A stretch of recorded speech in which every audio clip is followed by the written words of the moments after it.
Hello, everyone. My name is Ole Kagan, and I'm the Community Engagement Coordinator with LA County Library, and I welcome you to Work Ready, How to Succeed on LinkedIn. Before we get going with today's event, I'm going to take care of some housekeeping, do the land acknowledgement, and tell you a little bit about Work Ready. So if you can hear me and see the slide on the screen, then you're good to go. However, if you're having trouble hearing or seeing me or seeing the slide, do let me know in the chat and I will do my best to assist. If you'd like to listen to this presentation on the phone, you can do that by calling 1-669-900-6833 and using the access code 895-5422-4665 and the passcode 123123. Additionally, automated closed captioning is available on Zoom in case you would like to read along with the presentation.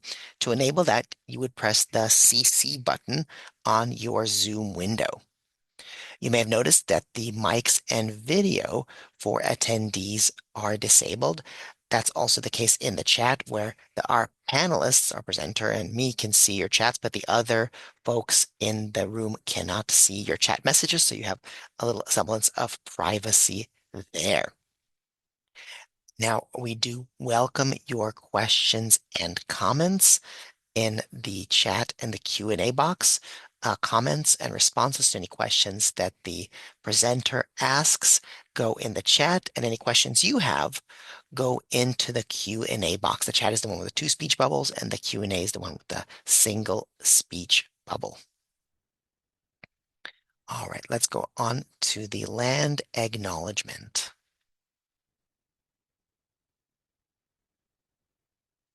The County of Los Angeles recognizes that we occupy land originally and still inhabited and cared for by the Tongva, Tataviam, Serrano, Kizh, and Chumash peoples. We honor and pay respect to their elders and descendants, past, present, and emerging, as they continue their stewardship of these lands and waters. We acknowledge that settler colonization resulted in land seizure, disease, subjugation, slavery, relocation, broken promises, genocide, and multi-generational trauma.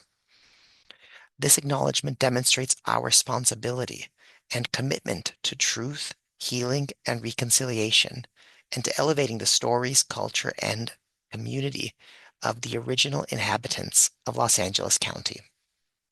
We are grateful to have the opportunity to live and work on these ancestral lands.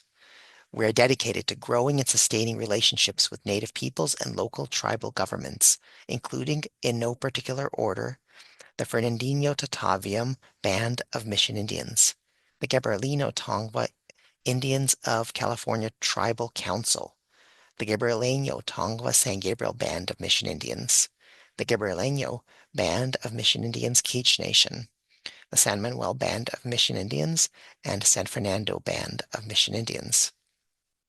To learn more about the First Peoples of Los Angeles County, please visit the Los Angeles City County Native American Indian Commission website at lanic.lacounty.gov.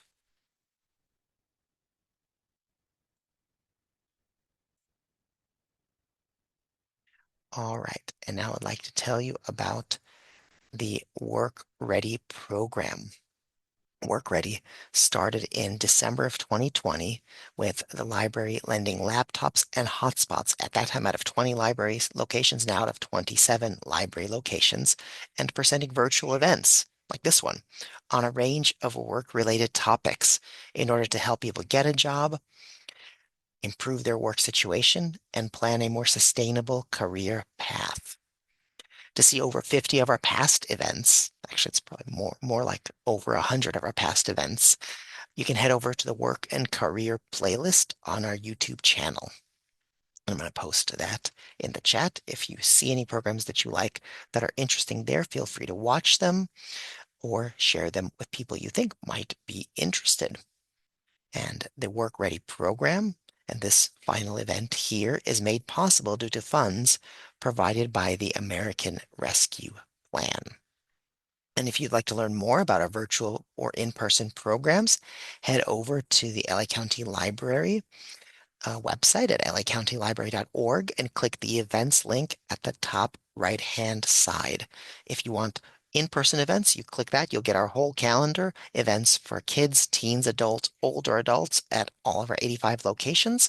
And if you just want the virtual events like this one, then you can hover over that events button. You'll get a little drop down that says virtual program. You click that, you get all of our Zoom events, also all ages, also absolutely free. All right. And now it is time to begin our program, Work Ready How to Succeed on LinkedIn. And to do that, I'd like to welcome our presenter for the day. Tiffany Dyson is a graduate of Dartmouth College, where she studied sociology and Hispanic studies and played on the varsity softball team. For most of her career, she worked at asset managers where she trained financial advisors on growing their business using LinkedIn and supporting their clients with education on job seeking, networking, and financial literacy. Currently, she works at an impact investing firm that provides solutions aligning with investors' values. An LA County native and current resident of West Hollywood, she connects with the community through membership in Toastmasters and volunteering with Reading Partners, the Girl Scouts, and she has recently become the president of the Dartmouth Club of Los Angeles. Her interests and passions include being active outdoors and helping people improve their confidence with personal finance and professional development skills. And with that, Tiffany, the stage is yours. Thank you. Thank you so much, Oleg. I mean, I feel a little bit of pressure with this being the last Work Ready program. My hope that it's not a final farewell and that this program can resume in the future. But hello, everyone. As Oleg said, my name is Tiffany Dyson. Really excited to be with you here today. And I'm going to share my screen so we can get right into the presentation on how to succeed on LinkedIn. Now, this might be a little bit more advanced of a conversation around LinkedIn. I'm sure there are people in the audience who are across experiences and across, across familiarity with LinkedIn. So I'm going to try to define LinkedIn on a high level, but we will get into more of the strategy. And I know Oleg sent into the chat how you can access previous or prior Work Ready programs. There are a couple introductions to LinkedIn or more introductions to digital networking and professional branding. So I'll share more of that, but definitely check out the playlist on YouTube. So getting started with how to succeed on LinkedIn, I'll just walk us through where we're going today. Now, we're going to talk a little bit, again, on a high level, what is LinkedIn? How is it used? We'll talk about the goals that we can set. I think in general, when we go out to achieve something, obviously it's important to start from the beginning, figuring out what it is you want to do. So we'll talk about goals and some of the main benefits of LinkedIn. We'll talk about your professional brand and how you can both shape and share that using LinkedIn. And then I'll have a couple case studies there so we can take a look at some examples to really get us thinking about our own professional brands. And then we'll get into some practical examples. So we'll move from the slides to LinkedIn itself and take a look at some profiles, some individuals who have a strong professional brand or posting strategy. And then from there, we'll go through Q&A. So if you do have questions, again, put them into the Q&A and we'll get to them at the end of this conversation. And I'll have a couple opportunities throughout the conversation for your engagement. So would love to hear from you in the chat. Now, I'll preface with the fact that we are going to go over a lot of information. Sometimes it can feel overwhelming, especially if you're new to this space. So I would just ask you to stay patient, stay calm, and just know that this is being recorded. So if you miss anything, just so you don't have to jot down notes at a rapid pace. You can always return to the webinar in a replay. So getting started with our LinkedIn refresh. So what is LinkedIn? Now, for those of you who are new to LinkedIn, it is a social media platform, but more importantly, it is the world's largest digital network for professionals. So you can access LinkedIn on both an app or on the browser. Simply do a quick Google search for LinkedIn. You'll find it in the first search results. It's a place where professionals and people create profiles, share content, connect with one another. And really, I see, three major benefits of using LinkedIn. And that is first, as you see on the screen, LinkedIn is your digital first impression. It's your 24/7 personal landing page. So in the past, we used to rely on resumes, cover letters as the only way that potential employers could learn about us. And that was a kind of a static way of sharing our information, our professional experience. Now, LinkedIn creates this dynamic experience where your LinkedIn profile and all that you choose to share on your profile, such as your work experience, volunteer experience, your skills, maybe even an about section, all of that information is always available on LinkedIn, right? It's this 24/7 resume, so to speak. So if you're meeting some potential employers, some new colleagues, or just people in the community, it's possible that they might Google your name.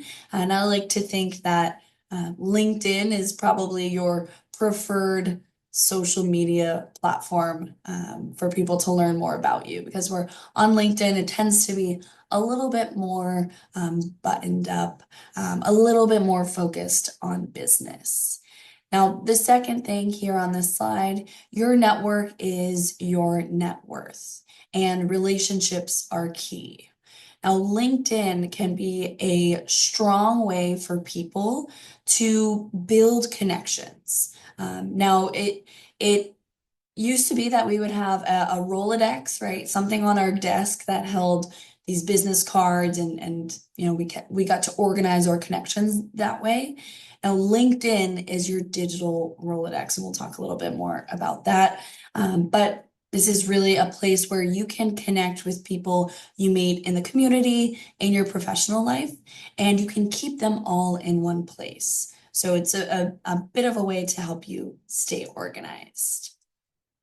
Now, lastly, LinkedIn is a place and a platform that you have complete control over your professional narrative. So your professional narrative, that's your story as a professional, who you've been in the workforce, what value you've provided, what projects you've worked on.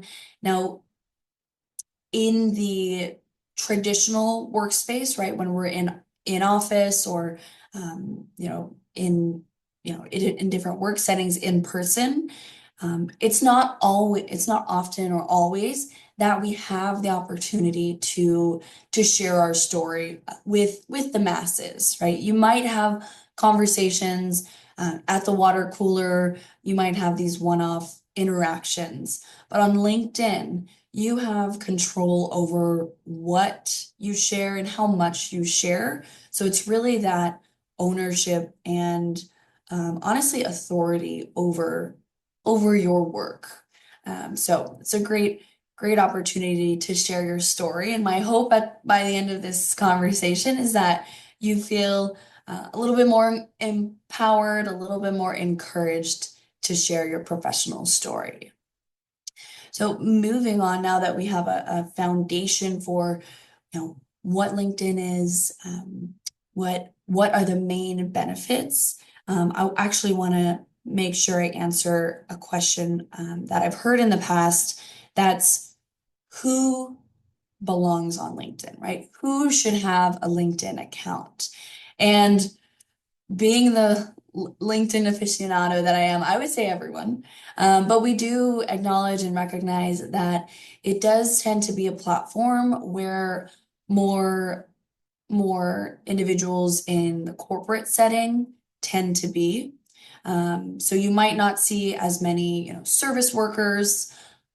I would argue that anyone who has aspirations or interests in getting to the next level, in continuing their career, can benefit from being in a network, in a place or platform where they are learning from other professionals. So even more than these 3 points on the screen, LinkedIn is a place where you can go to learn about, trends in the workplace, opportunities that are out there as well. So with that, we'll move on to identifying our goals.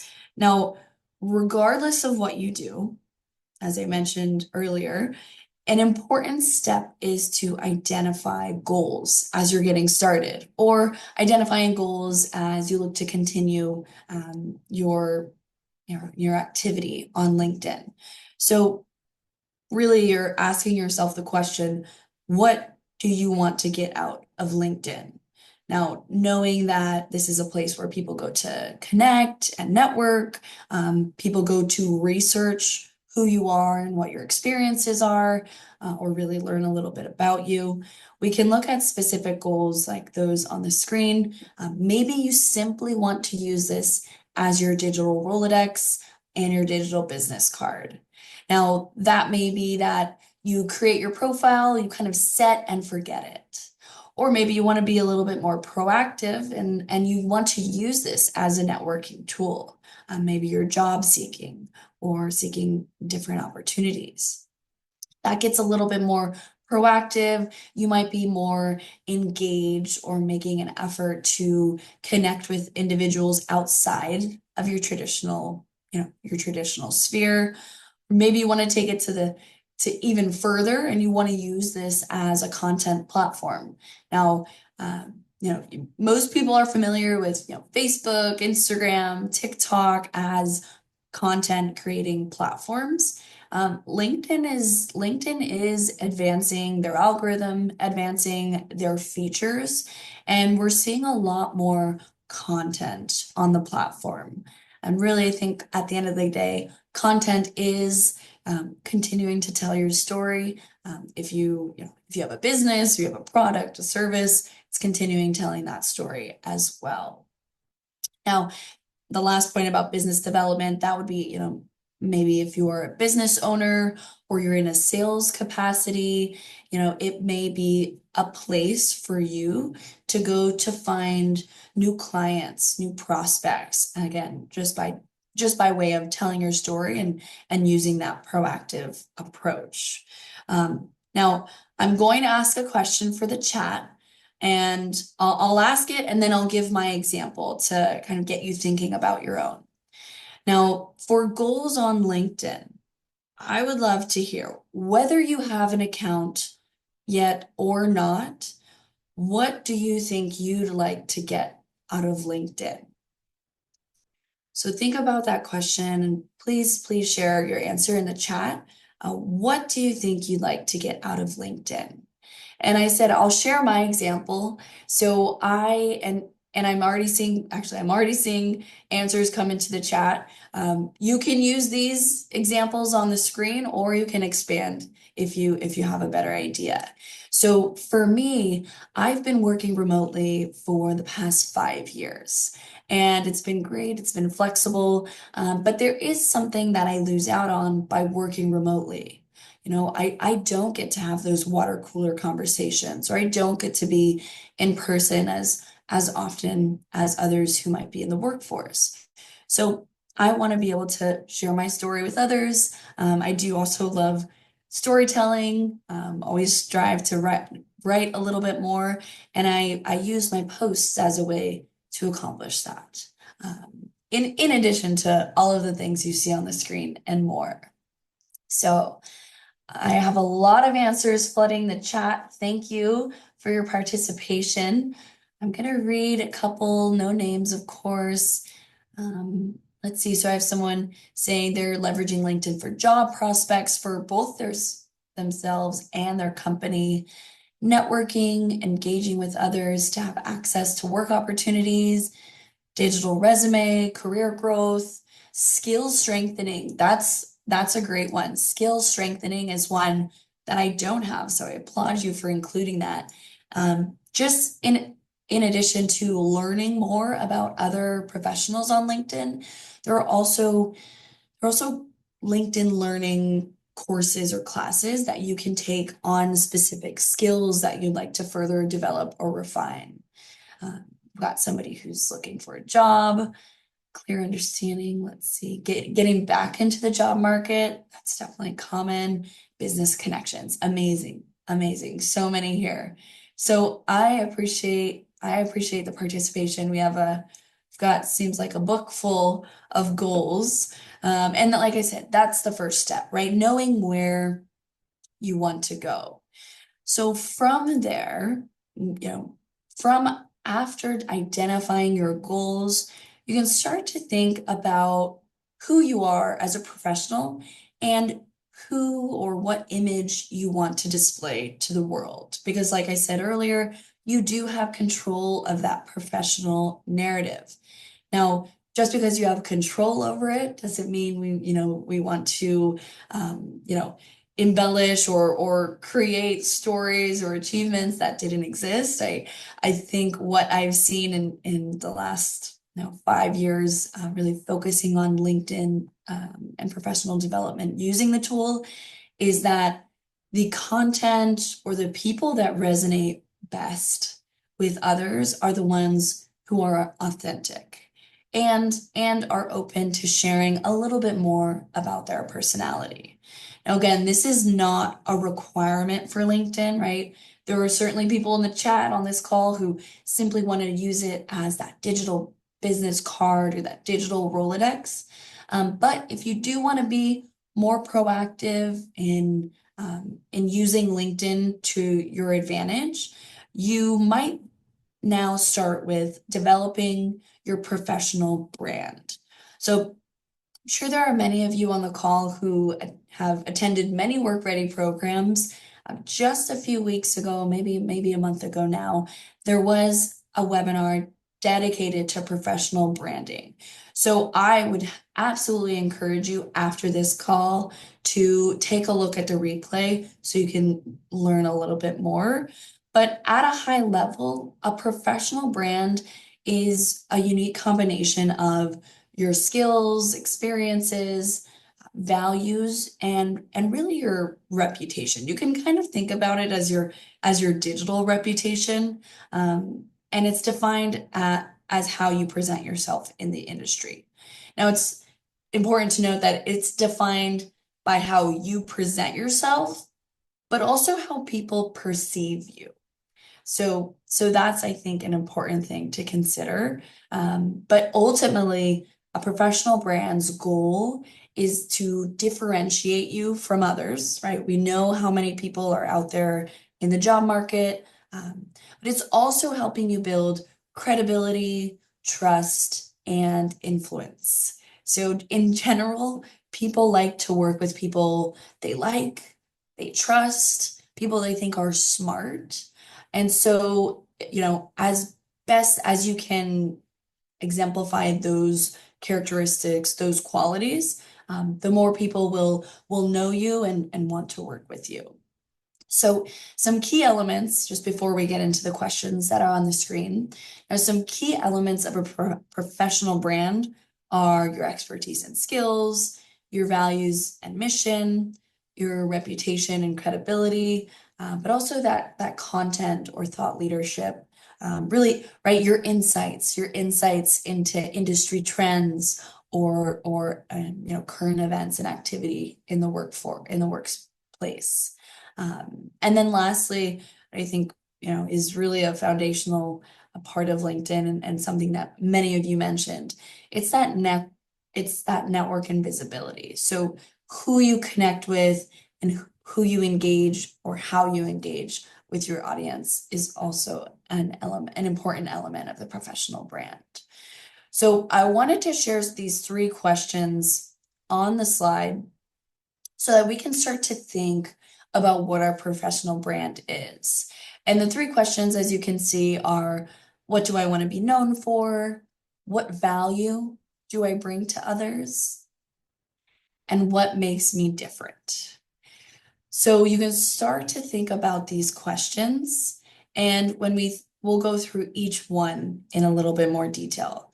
So what do I want to be known for? That gets you thinking about the skills, the expertise, or the industry focus that you have or that you want to have moving forward.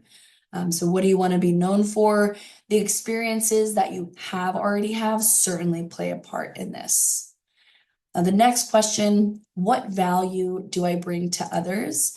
Now that might look like some of your unique differentiators, right? What even thinking about like your mission or your values yourself, but then also, do you educate, inspire, or entertain?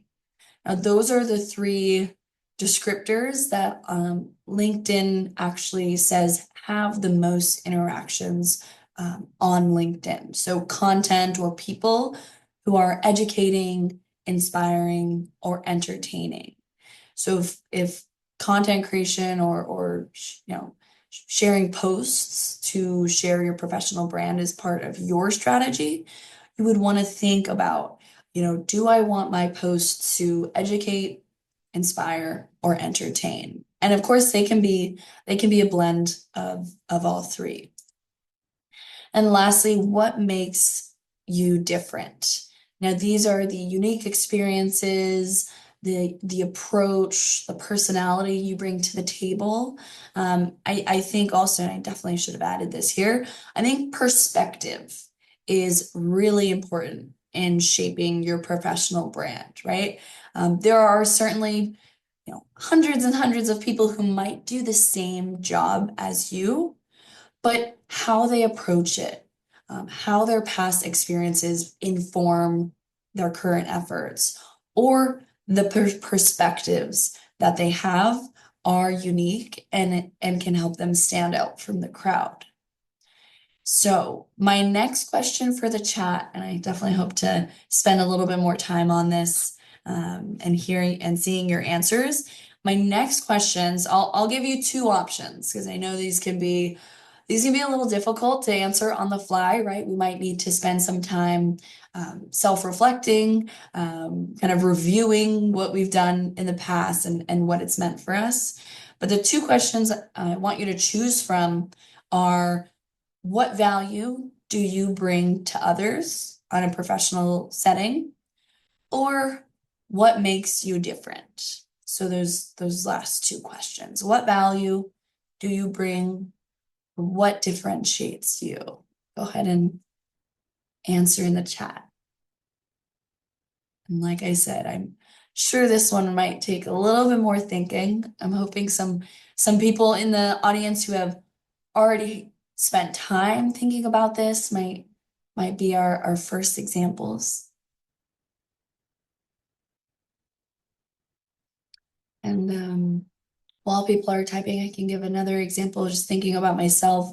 What value do I bring to others? I think this webinar is a good example. I've learned a lot in my career in financial services, training, consulting financial professionals, and everything that I train them on, I have felt the need to share more broadly. And I'm grateful for the LA County Library to help me make that possible. Okay, now the answers are coming into the chat. We've got someone here who says, I think I can bring educational content as I'm oftentimes thinking or seeing things that I think are important for others to know. Okay, you and me both. Differentiation, they've got a diverse professional background, absolutely. So sometimes there are professionals who have been in the same industry their whole career. Sometimes there are, people who have stepped into different industries across their tenure and both bring valuable insights. So this person has a diverse professional background. That's great. Years of experience on different projects. Their value is reliability and the willingness to learn. Absolutely, being a lifelong learner is such a valuable tool in the workforce. Okay, as a filmmaker, telling a story about life with powerful images, is there value add? And we've got someone, okay, these hard skills is bilingual, they've lived in different countries and cultures, so they value working and helping diverse people. That's an incredible perspective. I mean, travel, right? Travel and getting to see how different people approach the world, and how they live is definitely a unique and valuable perspective. We've got strong problem solvers, successful mentor and educator, absolutely. Lived experience, time management. That's amazing. I know we keep these chats private for a reason, but it is really rewarding to see everyone's answers here. So I appreciate you sharing that with us. And let's see. There we go. Very, very nice. So feel welcome to continue sharing with us in the chat. I personally think, as we ask ourselves these questions, it's one thing to think through them. It's a whole, it's a whole other animal to write it down, right? Write it on paper, write it into the chat. But it starts to help you refine that professional brand. And I think really, everyone who's answered in the chat and everyone who's thinking about it in the audience is really taking those first steps toward, um, shaping and sharing a professional brand. So certainly, again, appreciate the engagement and participation. Now, I promised a couple case studies here. So when thinking about these three questions, we're going to look at a couple of case studies examples. What first will be the career comeback, someone who's spent time out of the workforce, and then we'll look at a job seeker. So you can see here, Sophia, our example, she was a high-level project manager in healthcare for about 15 years before she stepped away to care for an aging parent. So there are many people who might take career gaps or career breaks in order to care for a loved one, or do other endeavors, or deal with other things. So now Sophia is ready to return to the workforce, but she wants to pivot to a more meaningful role in healthcare innovation. So looking at our three questions, Sophia, she wants to be known as a leader in healthcare innovation, specifically around improving efficiencies and patient care. Now, what value does she bring to others? She's got the prior experience and the expertise in healthcare, but she's got a specific focus and interest in patient-centered care and solutions. Now, she's also, focused on driving digital transformation. And what makes her different, what helps tell her story, is both her experience in project management, but also that important firsthand perspective on healthcare inefficiencies that she learned about during her 5-year gap caring for her aging parent. So while sometimes it might, when we're out of the workforce, it might be easy to think that we don't have anything to share about that time. But it's important to look at how that story can be told as a way to provide additional, value to who you are as a professional. In Sophia's case, she has the background, she has the expertise and experience, but she never would have gotten this perspective on some of the inefficiencies from patient care if she had never taken that time to be with her aging parent. So she can use that experience, that perspective that she gained, to find gaps, to find opportunities for innovation in healthcare. So now experts do say that, you want to relate it to your professional narrative as much as possible. And then thinking about, how you display your career gap on both LinkedIn and your resume would definitely depend on your specific situation. Now, I have seen that if you're out of the workforce for just a few months and you get a new job, that it's not necessary to write about that career gap unless you were, you were doing something in an internship or something that directly related to that professional experience and story. Um, so just so everyone knows, on LinkedIn, on your profile, you do have your work experience section, and there is an opportunity to create a career break. So if you take, Sophia, for example, could take that 5 years and share context around those 5 years, right? LinkedIn lets you choose from 13 different types of career breaks, like full-time parenting, caregiving, uh, even personal goal pursuit or relocation. So again, there's additional context that you can provide. Now, with Sophia's example and case study, we want to share a couple of steps that she might consider for her LinkedIn strategy. Now, the first is optimize profile. So she would want to make sure that her professional story is being told, especially if she didn't have a LinkedIn that was fully optimized before she went out of the workforce. So she would want to have these themes around, sharing stories or examples of her showing initiative, her continuous learning. Maybe she's taking a course or getting a certificate. That can be really helpful in her story. And she would also want to build visibility. She would want to establish her voice either in posts herself or on comments of others' posts. So she can demonstrate industry knowledge by commenting or engaging with other industry professionals. And lastly, leverage network. So again, if LinkedIn was not a big focus of hers prior to leaving the workforce, she might create a list of previous employer, previous colleagues and peers, and reconnect with them on LinkedIn. Now, I do want to kind of double click on the idea of sending non-transactional personalized messages. So because LinkedIn is this, networking platform, there are certainly many people who will send messages asking for something right away.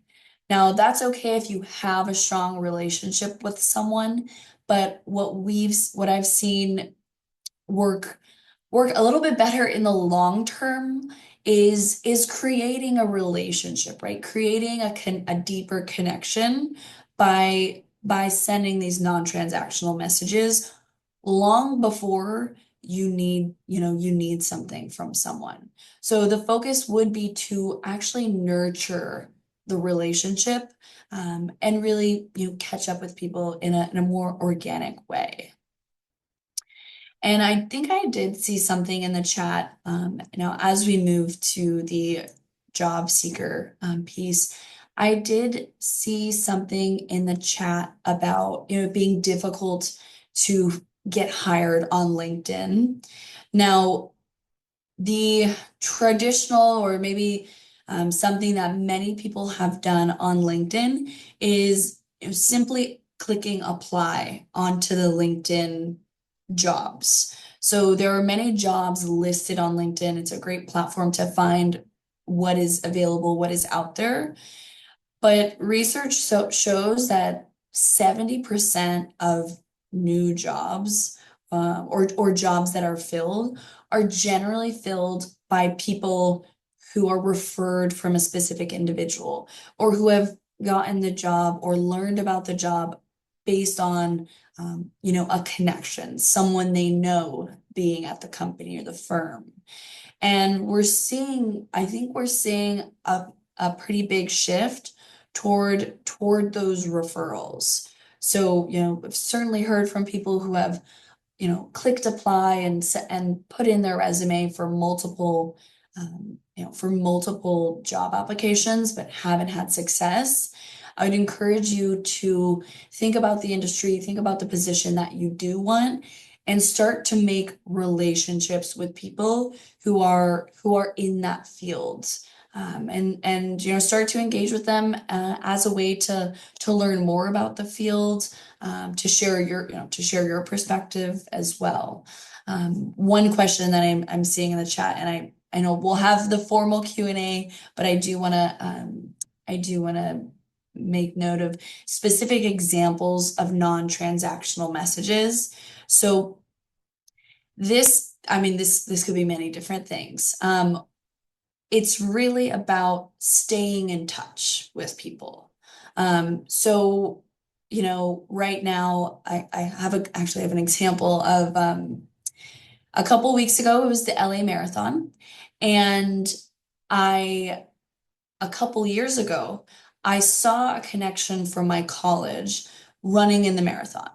Now we are loosely connected. Obviously, we went to the same school. We knew each other in college, but we have not spoken since I saw him running the marathon.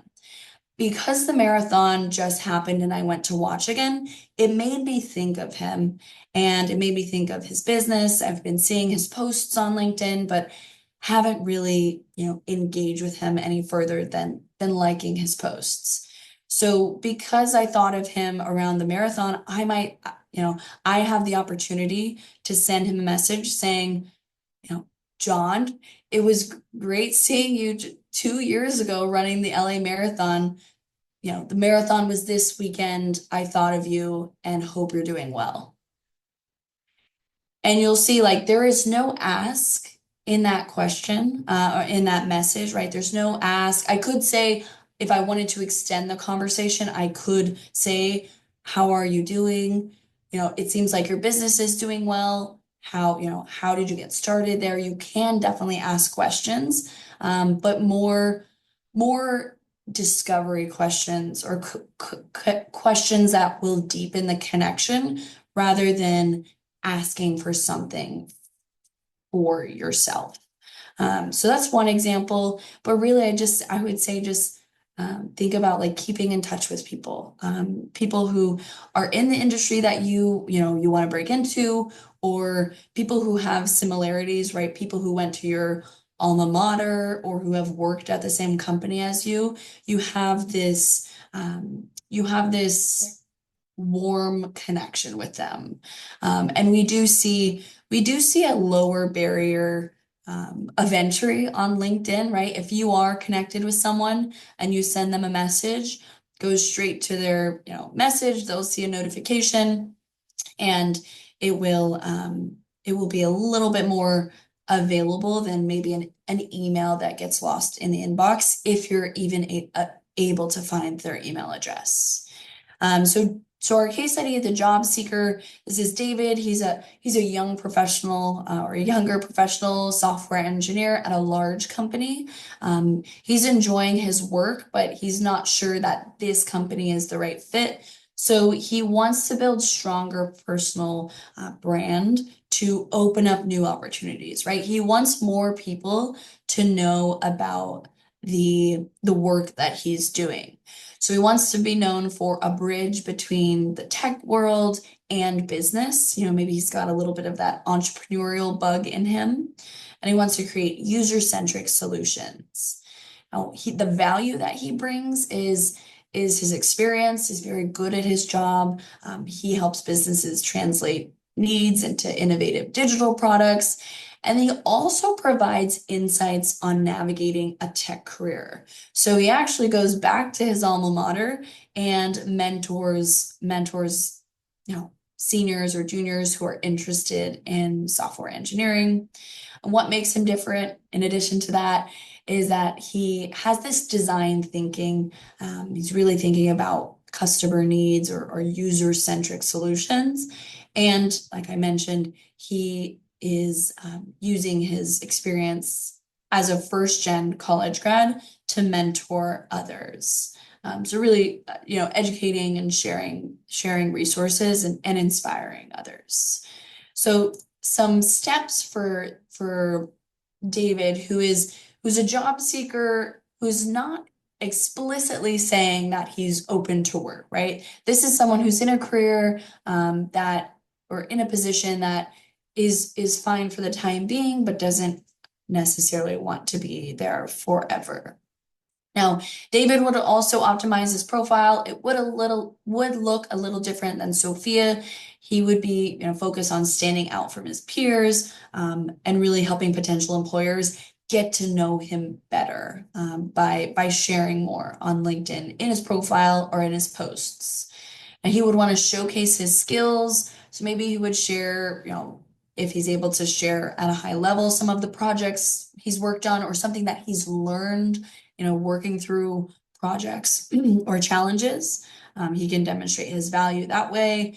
And then again, he's building relationships. So, David might be expanding his circle of influence and reaching out to people who are within his industry, but maybe at different companies. He may be, he may look at his alma mater and see what other alumni are in similar roles and try to just learn about their experiences so he can gain that knowledge.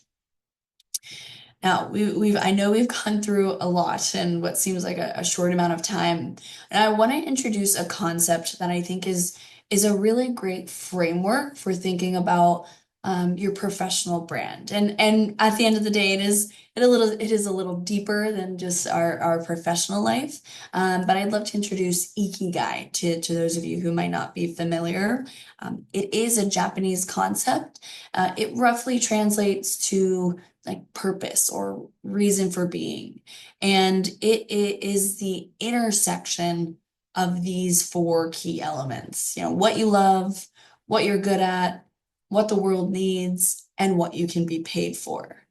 So with professional branding, I think these four elements are really important for us to explore and to self-reflect on. Um, you know, while money is important in the society that we're living in, I like to think that living a meaningful and a balanced life can be really rewarding and fulfilling as well. So when we look at the Ikigai and the Ikigai elements, they do kind of relate back to like, what do you want to be known for, right? What are you good at? What value do you bring to others? That might be what you're good at and what you love. And then what makes you different? How do you connect all of that back?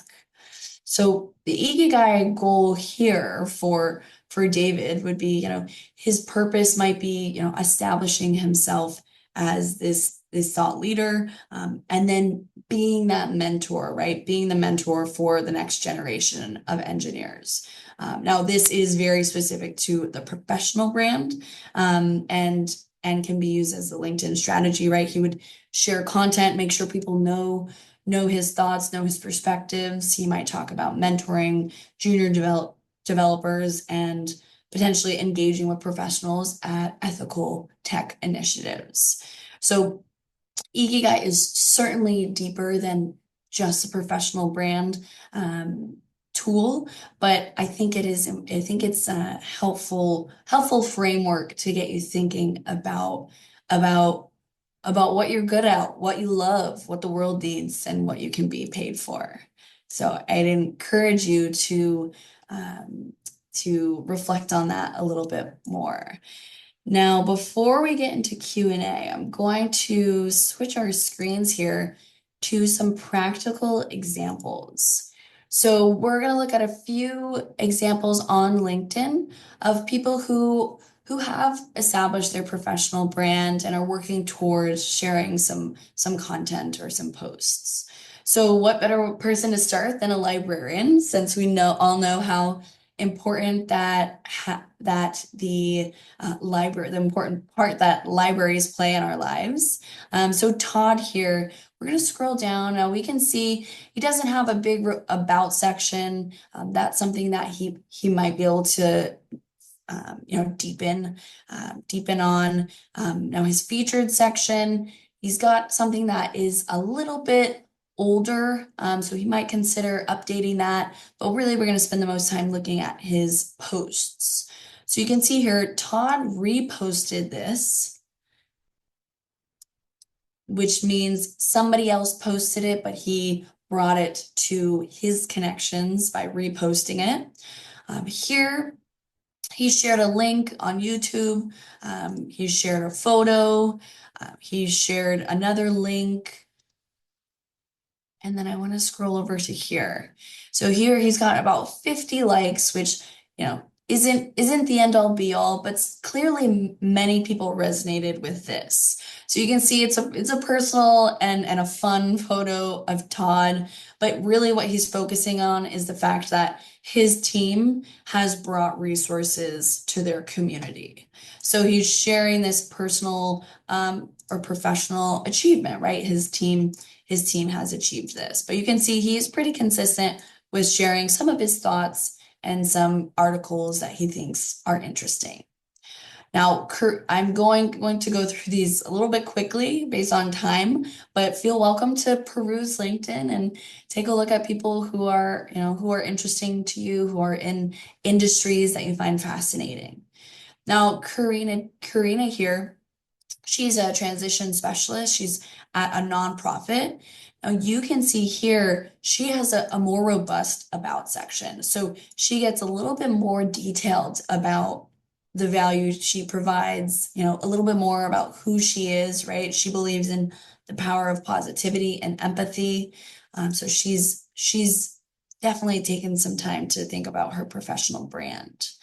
And then with her activity, you can see she's got a blend of reposting with some of her own thoughts or reposting directly. So there are two options for reposting content.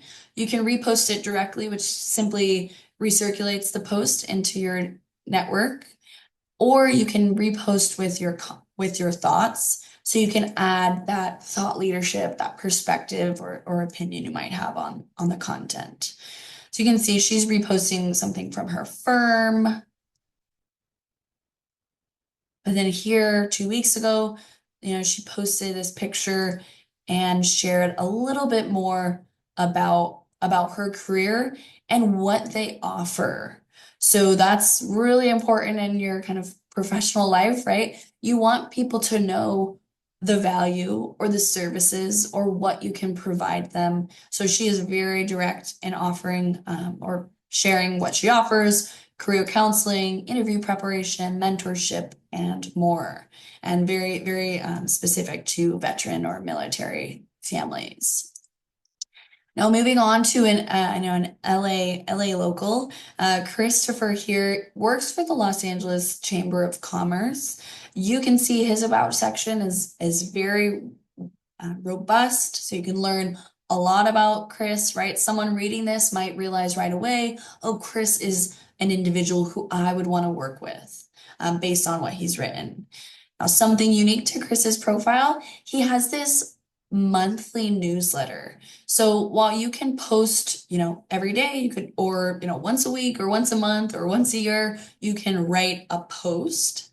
You can also write a longer form content called an article, and you can focus it on whatever you'd like, right? Chris here, it's called Beyond Networking, your guide to building lasting relationships and business success. So because he works at the Chamber of Commerce, he's having a lot of conversations with business owners. He's networking, he's going to these industry events, and he's sharing what he's learned. Now, in addition to his newsletter, he's pretty active in reposting or posting things that his company or he is participating in, right? For example, this is a great photo of their team after attending the USC Latino Alumni Association. So if you're out there doing cool things, you're in the community, these are really great ways to share your story. Now T here, who I haven't met, and I hope if that is not the proper pronunciation of her name, someone will correct me in the chat. Now, T here is actually a student. So she is a college student and a finance intern. Now you can see She has a little bit about her about section, but most importantly, she's sharing exactly what she's looking for. But then you can see in her posts, she's sharing about her new position. She's sharing anything that she's mentioned in and really just showing how active she is in groups like the Finance Student Society. So young professionals, college students, even those who are going back to school mid-career, these are a really great way, to show your connections and your network what you're up to. Now, just a couple more that I'm going to speed through. Caitlin here works as an endowment and foundation specialist at Bank of America. She's really engaged with her activity. So she does a lot of events. She's going to a lot of galas and different client forums, but she's also sharing a little bit about herself personally, right? After she had two babies in 11 months during the pandemic, she joined an employee network, a caregiving network, right? Right away, even if I've never had a conversation with Caitlin, I'm learning about some of the things that make her different, some of the values, the things that she thinks are important. And again, the sooner someone can get to know you, can like you, can start to like you or want to work with you, the better. I want to make a note here that Caitlin has over 500 connections. She's actually got 3,000 followers. And it might seem like, oh, I need a lot of connections to make an impact. But I want to show you this final profile from Allison. She's an administrative assistant. She's out there in Texas. She's got a high level about section, some of the services or skills that she has. But then you can see in her posts, she's sharing what her company is up to. She's sharing something that is interesting to her. She's got some charity work that she's reposting and amplifying. But you can see here what she's sharing and reposting. It's got 8 likes, 15 likes, 7 likes. For only having 77 connections, that's pretty good engagement, right? It's not about getting 100 plus likes. It's about getting or helping your connections get to know you more. And if you have, connections who are in a specific industry or who you have a stronger relationship to, it's all about really, being engaged with those individuals. So I've been talking way too long. I want to give us time. I know we're at the top of the hour. We have until 12:15, maybe a little bit longer. But now I would love to pause there and open it up to the chat or open it up to Q&A. So as a reminder, we have had a lot of messages in the chat based on the questions that I ask and the stories that people want to share. So please put your questions in the Q&A, which is the question mark at the bottom of your Zoom screen. And I think I see one of those questions in there, Oleg, is should someone have a paid subscription for LinkedIn? Yes, that came up. That comes up a lot. So you definitely do not have to have the paid version of LinkedIn. The free version allows you to do a lot, right? The rule of thumb would be if you're running into notifications that you can't do something because you don't have premium, if that's a recurring issue, then maybe you consider it if you need it to get what you want to do done. But most people that I work with have the free version of LinkedIn. Right now I do have the premium version, but it's only a free trial. So that will be gone by the end of the month. So we've got quite a few questions.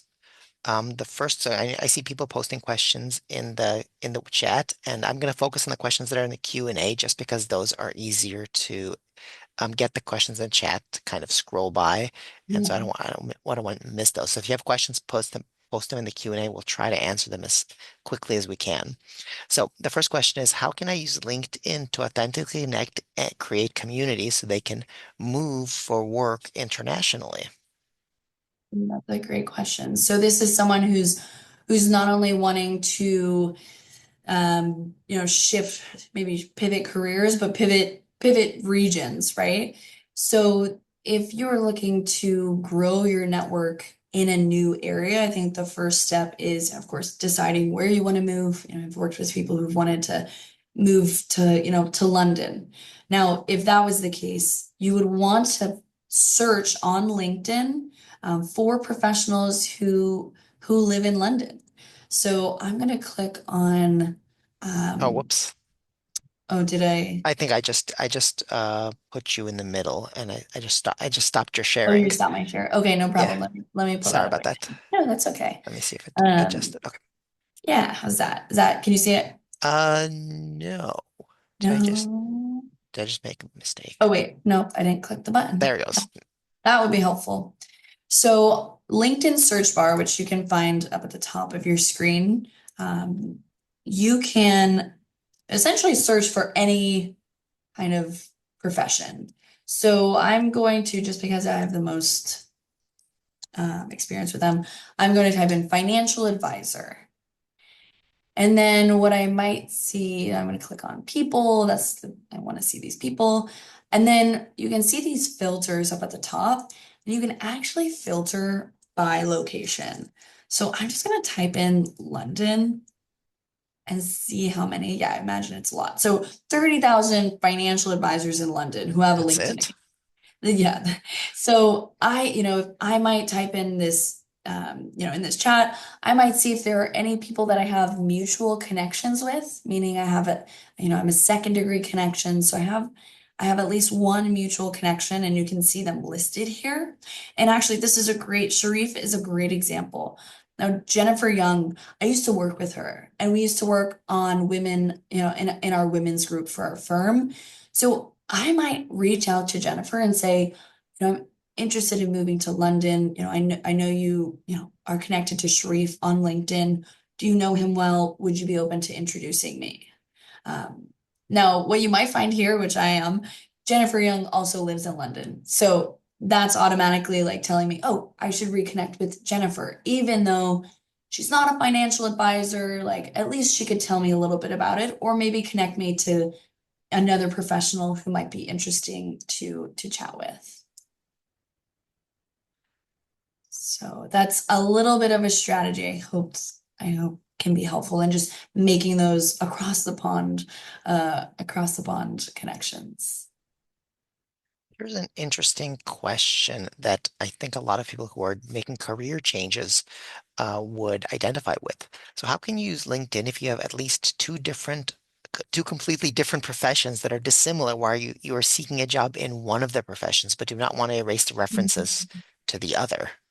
Yeah, absolutely. So I mean, I would definitely you might actually go off of LinkedIn for this and give me time to explain that. So within your connections in your network, they might be blended between the two, two industries or two fields. Now, what I would do is, get a pen and paper, go through your connections and essentially indicate who makes more sense for both connections. Now, let's see. Now, um, and actually, can you send me the question in the chat so I can see it a little? Yep. I need to see it. Um, but essentially, I have seen individuals who, they're at an established, larger company, but they have a side hustle, right? Like this is not my day job, but I certainly have connections, in my network, and I engage with them. So yeah, how can you use LinkedIn? So you would just really be having conversations with them like in messaging, right? You would be having these individualized conversations that are particular to whichever profession, they are focused on. Now, if this person is asking about like posting, that would get a little bit trickier. If you have these professions that are completely dissimilar, while you're seeking a job in one of the professions. So So it So, would maybe, yeah, the professional brand strategy for that would be to take the common skills. So if you're applying or seeking a job in a different profession than you are currently in, there are still skills, experiences, and perspectives that would be beneficial in that other profession. So you might be less inclined to post, specifically about it. But again, if you're messaging people in that next or different industry or profession, that's private to you. So nobody in your current, industry or profession would be seeing that activity. Um, that's a pretty nuanced question. So I'm hoping that helps a little bit. would it be crazy to post in like your summary or whatever, switch, if you're Mm. actively switching from one career to the other to say like career changer from, former whatever to whatever, would that send people on would that be okay as messaging? So the thing I would focus on there is that your current, you know, HR department or Mhm. your current manager, Oh, I see. might see that if they post Ah, it. So if you don't kind of want to, if you don't want to make an announcement before mhm, you get like land the job, I would keep it out of the public profile. mhm. There is a way on not sure if I can pull it up. There is a way on LinkedIn to indicate to hiring professionals that you're open to conversations or open to job changes. And that is a kind of behind the scenes setting. So I'd consider looking into that as well because it wouldn't flag your current employer.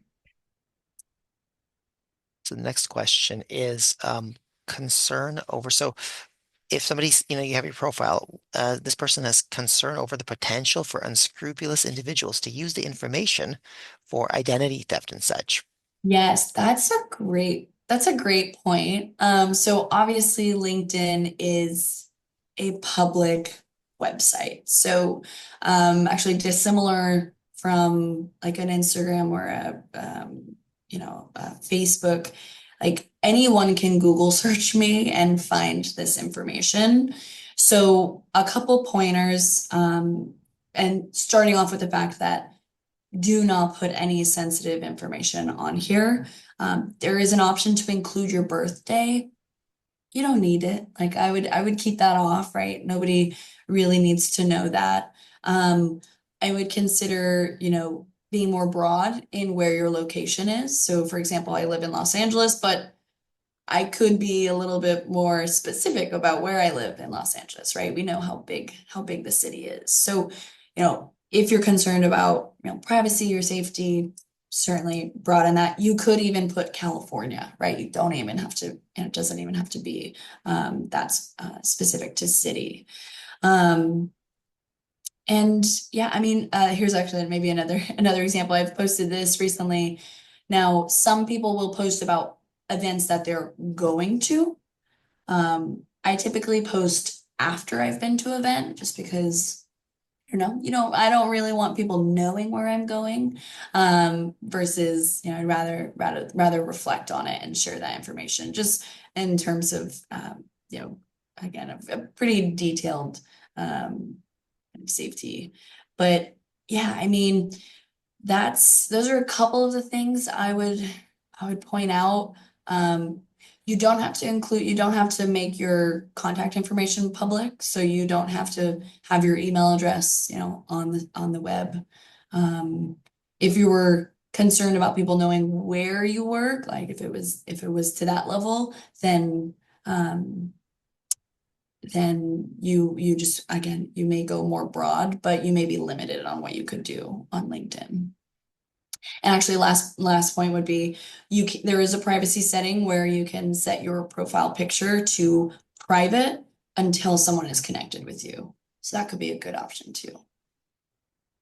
So the next question is, I used LinkedIn back when it was new up to now. It seems to me that humble bragging has increased over the years. Do you have any insight on this, especially if this is a necessary approach to further your career, get more eyeballs from recruiters? So the Yeah. first question is, what is humble bragging? And second of all, Yes. second is, Has it increased and is it required? Yeah, so yeah, like humble bragging would be sharing an accomplishment or something on LinkedIn.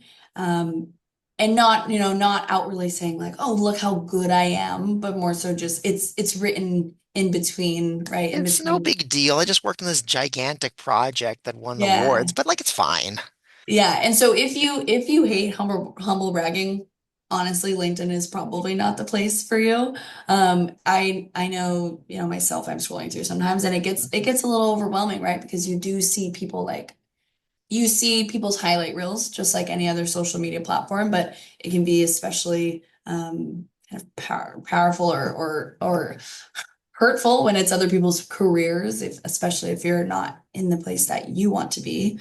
Um, but what I've learned in my career is that people don't promote you unless they know about you, unless they know about what you've done. And if you're working remotely or, if your manager is not, speaking you up, again, LinkedIn is your place to be in control of your professional narrative. So if you can stomach the humble bragging and if you can do it yourself in a way that is less about, oh, look at me and more just, hey, I'm excited to share what I'm doing, right? We spend, some of us spend 9 to 5 every day in this, in our work, in our job. And that's a lot of time to spend on something that you're not excited to celebrate.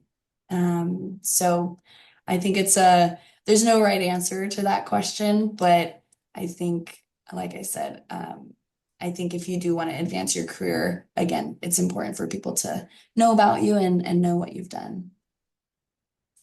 So the next question is what have is LinkedIn useful for retirees? Ooh, for retirees, okay, that's a great question. So I definitely have come across profiles that they say retired.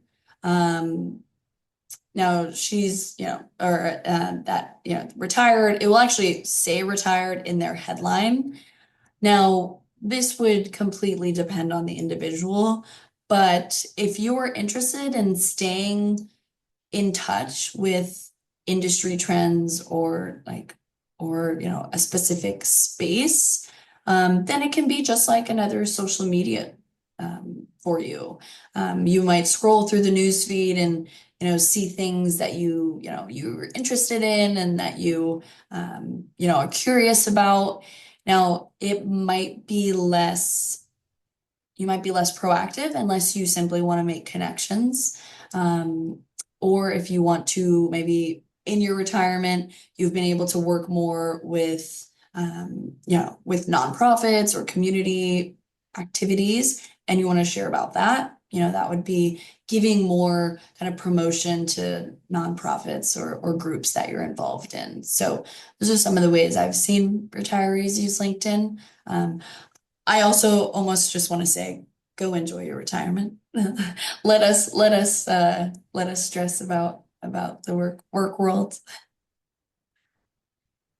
Let's see. So somebody was asking about the example of Sophie. Um, how does she tell her story as a leader in healthcare innovation when she's looking to get into that field, or if somebody has never been a leader in that space, or like at least had the role of a leader? Yeah, yeah, absolutely. How do you aspire? Oh, I know my instinct is like that fake it till you make it, right? But in a way, if you are not yet a leader and your goal is to be a leader, to be a thought leader. I think the word that the kind of phrase or framework we use is like thought leader, which is maybe less so like a people leader and more of like your insights are can lead people to, you know, conversation, can lead people to, discoveries or things like that. So in Sophia's example, where she has not been a leader in healthcare innovation, but she wants to be, it's a lot about her connecting and engaging with actual or current leaders in healthcare innovation, and making thoughtful comments or engaging thoughtfully with their content. Now, you might see a lot of comments on LinkedIn that are like, cool, good job. Like it's just a very it's just a kind of very general response to comments. But then you might see comments that are a couple sentences long, right? People have clearly put thought into their response. And that's how she would then, after doing that for a while, she would be establishing herself as this thought leader. And ideally, right, ideally, some hiring manager sees that interaction on LinkedIn, becomes curious about Sophia. Maybe they look at her profile. And if they reach out to Sophia, that's great. But maybe Sophia just kind of continues to establish herself in the field. Thank you, Tiffany. It looks like we are at time. So again, very much appreciate you sharing your LinkedIn prowess with us. Uh, LinkedIn is such a huge topic. So like It it could is. be like a day-long conference where like half the day is just taking questions and speaking to people about their profiles and their individual Yeah, it situations. it really is. And I think I'll maybe my final comments will just be like, there is no one way to LinkedIn. So it's definitely important to, stay as authentic to you as you can. And if that means like you do not want to post pictures of yourself or you do not want to be more personalized in your approach, that's okay. I definitely don't want anybody to ever feel uncomfortable with their activity on LinkedIn. Simply want to highlight the opportunities because I think it's a powerful tool when we know how to use it. And it gets easier. I know it may be hard to, message someone out There's of the blue or post or put your headshot in there. Um, but it does get easier each time. And and maybe I'll end with, if you do reach out to anyone on LinkedIn via message and they don't respond, it's not on you, right? We live in a busy world. Things get lost. Sometimes people don't check their LinkedIn for a long time. So I think it's more of a shots on goal kind of situation where the more you try, the more you put yourself out there, the more opportunities will come your way. So I've seen a couple connection requests come through while we've been on. So I appreciate both the Hey, attendance and then the connections. I really appreciate the partnership with the LA County Library. of So course, thank you all. likewise. And I thank you to all the folks that are out there who have joined us today and asked us questions and participated in the chat. I do have a small request for you. I have a post-event survey that we send out. If you could fill that out, it only takes 1 or 2 minutes, probably less, and we very much appreciate it. And once again, thanks, Tiffany. Thanks to all the folks out there, and we'll see you next time.